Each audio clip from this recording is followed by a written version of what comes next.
आदमी के जीवन में कुछ भी हो सकता है। तो क्या हम अपना दुख लेकर इतना बढ़ा लें उसको कि अपने दुख के गड्ढे में गिर करके और उसी में दब जाएं, दफन हो जाएं, या फिर उठाएं सिर, जो है हमारे पास, जिस तरह का, जिस रूप में भगवान ने दे रखा, उससे क्या कर सकते हैं। ये कर्म की शक्ति है, कौशल की शक्ति है। और अगर आप अपने कौशल को विकसित करते हैं, स्किल डेवलपमेंट पर गवर्नमेंट अपना काम कर रही ना, सर्टिफिकेट ले लेना एक अलग बात है, गुणवत्ता और कौशल सीख लेना ये बहुत जरूरी चीज है। जब आपको ये आता है तो आप जहां भी बैठे हैं अपने घर में, वहीं से कमाई भी शुरू कर लेते हैं, अपनी इज्जत मान सब कुछ बनाते हैं।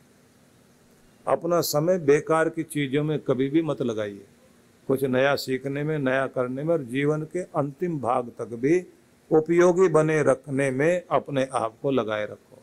कुछ भी नया सीखना है,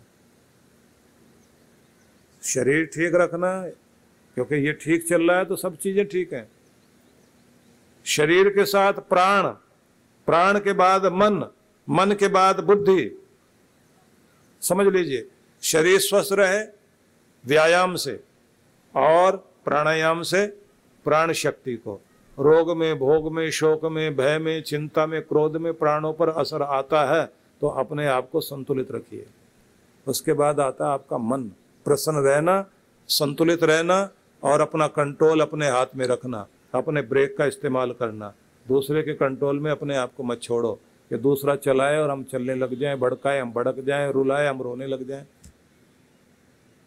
मजबूत बनना है। इसके बाद आता है बौद्धिक क्षमता का विकास, नया सीखना। नया सीखने में लगे रहते हैं ना आप लोग।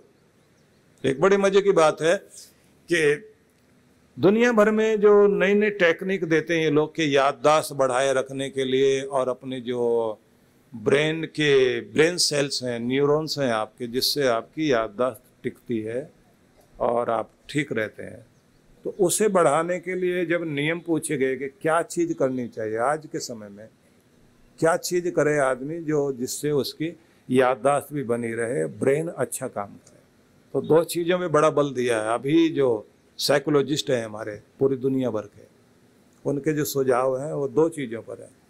एक तो कहते हैं कोई बाजा बजाना या नई नई ट्यून याद करना, और कोई लैंग्वेज सीखना। ये जारी रखो। आपका ब्रेन जो है, उसकी जो न्यूरॉन्स और उसके जो ब्रेन सेल्स हैं, उनकी एक्सरसाइज भी होती है और वो शक्तिशाली बनते हैं। कुछ ना कुछ नया नया सीखना शुरू कीजिए, नई लैंग्वेज सीखो, अनेक अनेक भाषाएं, साथ साथ में म्यूजिक इंस्ट्रूमेंट या फिर कोई गाना, नई नई ट्यून, जिससे करते समय आपको खुशी भी आए और आपके ब्रेन पर जोर भी पड़े। खाली बैठे हो तो कुछ नई नई चीजें। मुझे ध्यान है, हम लोग छोटे थे तो हम लोग जब गुरुकुल में पढ़ते थे तो एक बार विनोबा भावे शहर में आए। विद्यार्थियों से कहा गया कि एक बाबा जी आए हैं। विनोबा भावे महात्मा गांधी के शिष्य थे और हिंदुस्तान की आज़ादी में उनका भी बहुत बड़ा योगदान रहा, बहुत बड़े चिंतक। तो हम लोग उनसे मिलने के लिए गए। भूदान आंदोलन उन्होंने चलाया हुआ था, तो वो ये कहते थे कि गरीब लोगों को, जिनके पास ज़मीन नहीं है, वो भी अन्न पैदा करके ज़िंदगी गुजार सकें, तो जिनके पास ज़्यादा ज़मीन है, थोड़ी थोड़ी ज़मीन का टुकड़ा गरीब के नाम करो, उन्हें भी जीने का हक दो। तो उन्होंने बहुत बहुत लोगों को हजारों एकड़ ज़मीन गरीबों को दिलवाई। ऐसे वो जाते थे जगह जगह। तो जब हम मिलने गए तो देखा वो मौन पर थे, स्लेट पर लिख करके बात करते थे। विद्यार्थियों को देखा तो बहुत खुश हुए। तो उनके साथ जो व्यक्ति थे उन्होंने बताया कि 14 भाषाएं इन्होंने अब तक सीखी हैं, 14 भाषा, और मेमोरी इनकी बहुत शार्प है, याद हो जाता है, बोलते नहीं। हम लोग उनके पास बैठे, अजीब सा होलिया बना के बैठे हुए थे। बच्चे तो यही देखते हैं कैसा लगता है कोई आदमी, क्या है क्या नहीं। जब उनके बारे में बताया गया और बहुत अच्छा लगा। फिर उन्होंने एक लाइन लिख के दी, सत्य प्लस प्रेम। फिर आगे जोड़ बताया उन्होंने, श्रद्धा। प्रेम और सत्य दोनों जुड़ जाए तो श्रद्धा। फिर आगे बताया, श्रद्धा ही सफलता के लिए जरूरी है। बच्चों के लिए उन्होंने लिख के दिया, हम लोगों ने अपनी कॉपी में नोट किया। सत्य का विश्वास और अपने अंदर प्रेम की भावना रखो, इससे तुम्हारे अंदर श्रद्धा जागृत होगी। वो श्रद्धा तुम्हें परमात्मा की तरफ भी लेकर जाएगी और सफलता भी दिलाएगी। तो उनसे हमने एक चीज देखी, बुढ़ापे में भी हम आश्चर्य कर रहे थे, बूढ़ा आदमी अब भी पढ़ रहा है, सीख रहा है, नई नई चीजें सीख रहा है। अब तो मर जाएगा आगे जाके, आगे क्या होगा। छोटे बच्चे ऐसे सोचते हैं।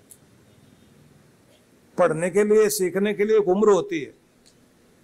पर अब मैं जब जाता हूं देश विदेश में, वहां के लोगों को देखता हूं, 70-80 साल की उम्र तक भी लोग पढ़ते रहते हैं। और जो आदमी जितना बड़ा है, बड़ी बड़ी कंपनियों के मालिक लोग नॉलेज रिट्रीट के लिए जाते हैं, नया सीखने के लिए 5-7 दिन के लिए अलग अलग जगह पर जाकर कुछ नया सीख के आते हैं, क्योंकि इतनी बड़ी बड़ी कंपनियां संभालनी। तो सीखना नहीं छोड़ो भाई। दिमाग किससे खोलेगा आपका, और जितने समझदार बनते जाओगे, समझदार वो है जो परिस्थितियों को संभालना जानता है। जब आपका कहीं बस नहीं चलता तब आप कहते हैं बस उसके पास चलते हैं, वही कोई सुझाव देगा। तो घर में आप ऐसे होने चाहिए कि सबकी समस्याओं का समाधान आपके पास हो। यही है समझदारी, जो झगड़ों को मिटाए, एकता सिखाए, सबके चेहरे पर मुस्कुराहट लाए और सबको अच्छी तरफ प्रेरित करे। वही है समझदार। ऐसे लोगों की जरूरत है दुनिया। इसलिए कहा जाता है कि अपने जीवन में हर दिन नए नए विचार आ सके, नई शक्ति आ सके, प्रेरणा आ सके, भाग्य जाग सके, भगवान की तरफ मन लग सके, तो अपने आप को अपने गुरु से जोड़ना चाहिए और गुरु के वचनों को रोज सुने, रोज पढ़ें। गुरु जो है, जो आपके दिमाग को और दिल को दोनों को प्रेरित कर सके, उस गुरु की आवश्यकता हर पल इंसान को पड़ती है। गुरु की कृपा इधर काम कर रही है, उदास चेहरों पर मुस्कुराहट आने लग जाती है। बिगड़े हुए काम जब आपके दिखाई दें, सूझे कुछ नहीं, और अचानक कोई नया आइडिया दिमाग में आ जाए बचने का, तो समझ लेना चाहिए आपके गुरु ने पीछे से कृपा भेजी है, आपका दिमाग काम करने लग गया है। घर में झगड़ा चल रहा था, झगड़ा पीक पर पहुंच गया, चीज ऐसे तक आ गई घर टूट सकता है। अचानक एक आदमी जो है कहता, अच्छा मैंने हाथ जोड़े, तुम सब बड़े आदमी हो, मैं ही छोटा हूं घर में, और बस शांति से बैठो, अब इससे आगे झगड़े को नहीं बढ़ाना। तो समझ लेना, जिसने ऐसा कर लिया तो पीछे कृपा आ गई, जिसने अपने टूटते हुए घर को बचा लिया, अपने घर को ठीक कर लिया। नहीं तो बुरी घड़ी सब छीन लेती है। आदमी की बुद्धि खराब हो जाती है ना। अपनी किस्मत को लात मारता है आदमी जब उसका दिमाग खराब होता है, उसकी बुद्धि खराब होती है। बुद्धि पे तो पर्दा पड़ता है ना, भगवान किसी को डंडा लेके थोड़ी मारने आता है। बुद्धि हर ली, आदमी का पतन हो गया। इसलिए कहते हैं कि बड़ों के सामने, गुरुजनों के सामने सिर झुकाना होता है, और गुरु के सामने जब आप बैठे होते हैं, गुरु का ओरा मीलों तक जा रहा होता है। जो जहां बैठा है, अगर श्रद्धा गहरी है, वहीं कृपा पहुंच रही होती है। माथे की ये जो थर्ड आई है, तीसरा नेत्र, ये जो त्रिकुटी है आपकी, जहां तिलक लगाते हैं ना, यहां मेहर भरी नजर गुरु की पड़नी चाहिए। इसलिए गुरु के सामने दौड़ के हाथ लगाने की कोशिश मत करो कि जाएं टक्कर मार के प्रणाम कर लें, नहीं, जहां खड़े हैं वहीं से ऐसे हाथ जोड़ो कि गुरु मुस्कुराते हुए मेहर भरी नजर आपकी तरफ डाले और आपका ओरा क्लीन हो, कल्याण हो। कल जब आप सुबह आओगे ना यहाँ, तो कम से कम एक दूसरे के साथ बैठते समय इतनी दूरी बनाना, एक हाथ की दूरी। ओरा क्लीन करना भी सिखाएंगे, भक्ति भी करना सिखाएंगे, और दोनों ब्रेन की, लेफ्ट ब्रेन राइट ब्रेन की एक्सरसाइज करने के साथ साथ में इस त्रिकुटी में ध्यान टिका के थर्ड आई को, तीसरा नेत्र खुले, भाग्य हमारा जागे। तो इस जगह ये जो हमारा पीनियल ग्लैंड है ना, बड़ा अद्भुत है ये। यहां पर थोड़ी सी कोशिश कर लीजिए अपने इसे बैलेंस में रखने की। इसमें से दो हार्मोन्स प्रकट होते हैं, एक वो जो आपको सुलाता है और एक वो जगाता है, और दो वो हार्मोन्स जो एक तो पैदा होते हुए आपका प्रकट होता है, पूरे शरीर में फैल जाता है, जो आपकी शक्ति को जागृत कर देता है, और एक वो जो मरते समय जागता है, बुला देता पूरी दुनिया को, भूल जाए इस दुनिया को, शांत हो, अब उस नींद में जाने का समय हो गया जहां से तुम्हारे सारे गम, अशांति, दुख, दर्द, पीड़ा बुलाकर अगली दुनिया में जाना है। तो ये यहीं, इसके पीछे यहाँ है ये ग्रंथि। आप लोग तो एक आध ग्लैंड के बारे में जानते हैं ना, ये यहाँ पैराथायराइड, थायराइड, ये जानते हैं। 10 साल की उम्र तक थाइमस ग्लैंड यहाँ रहती है, उसके बारे में आप लोगों को पता है। 9 ग्रंथियां किस तरह आपके शरीर में हार्मोन्स को पैदा करती हैं, उससे आपकी भावनाएं बनती हैं, भावनाओं से फिर आपका मूड सिग्नल, और फिर उसके बाद आप कर्म करते हैं। तो आपको चाहिए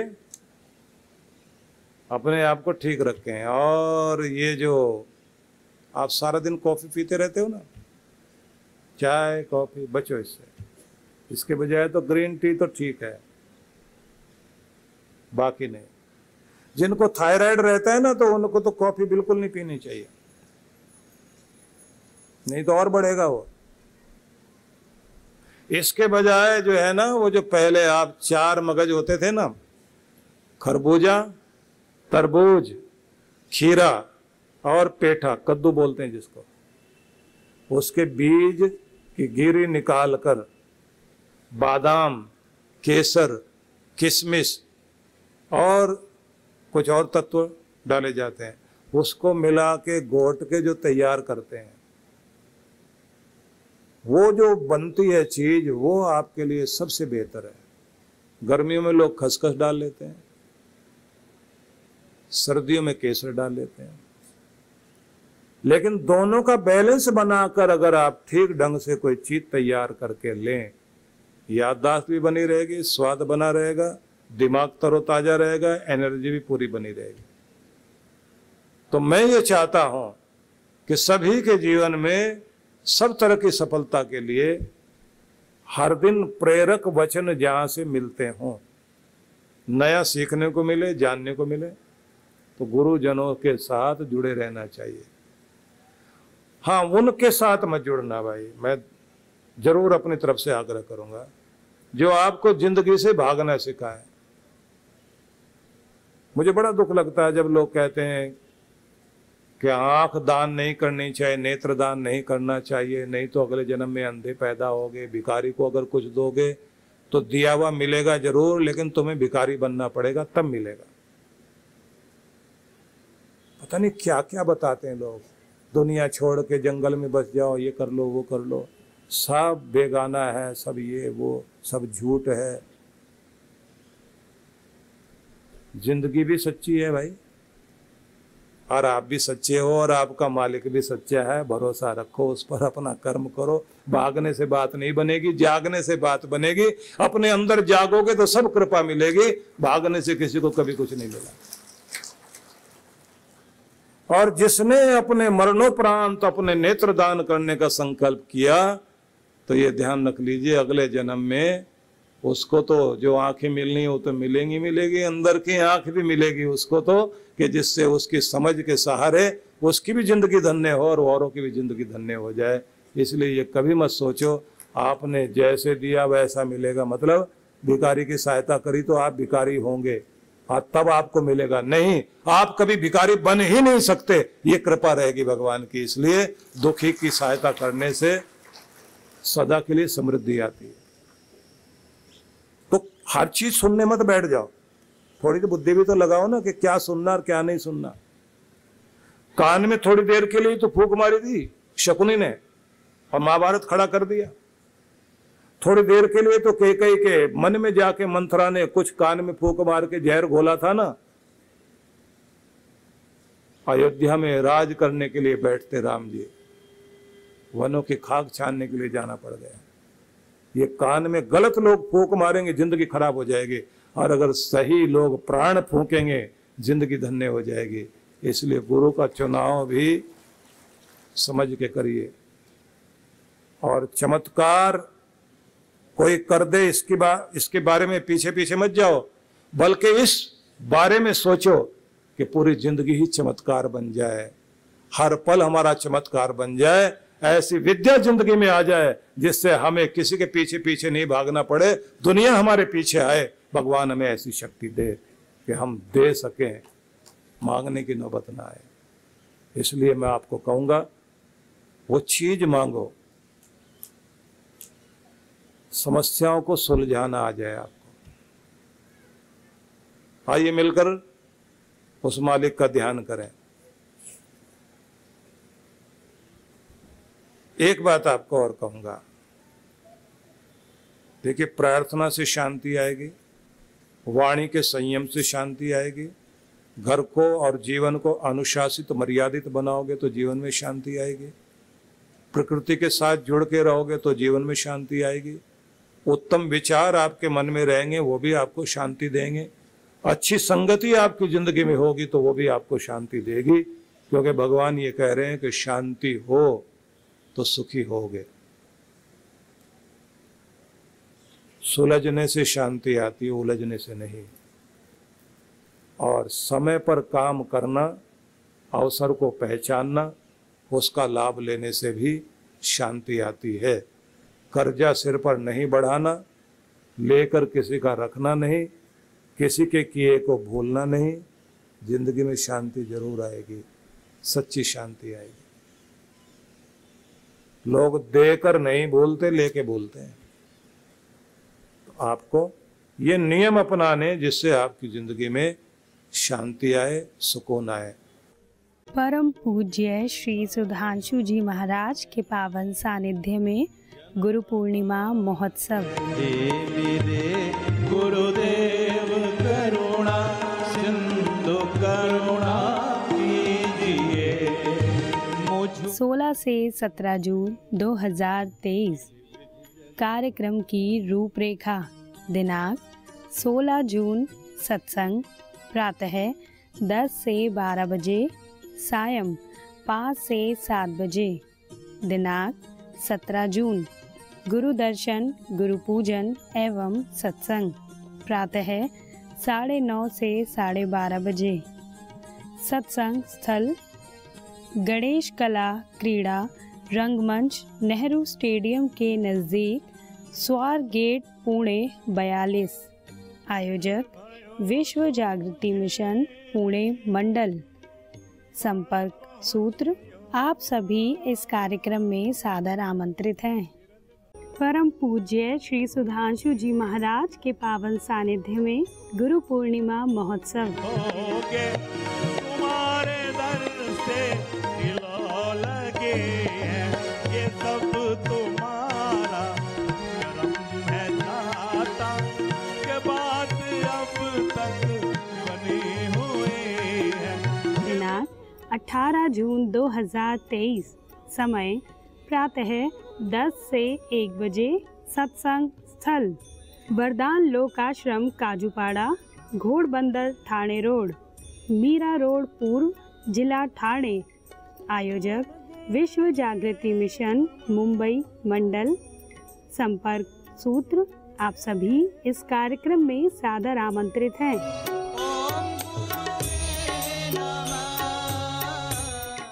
परम पूज्य सद्गुरुदेव श्री सुधांशु जी महाराज एवं डॉक्टर अर्चिका दीदी जी के पावन सानिध्य में गुरु पूर्णिमा महोत्सव 30 जून से 3 जुलाई 2023।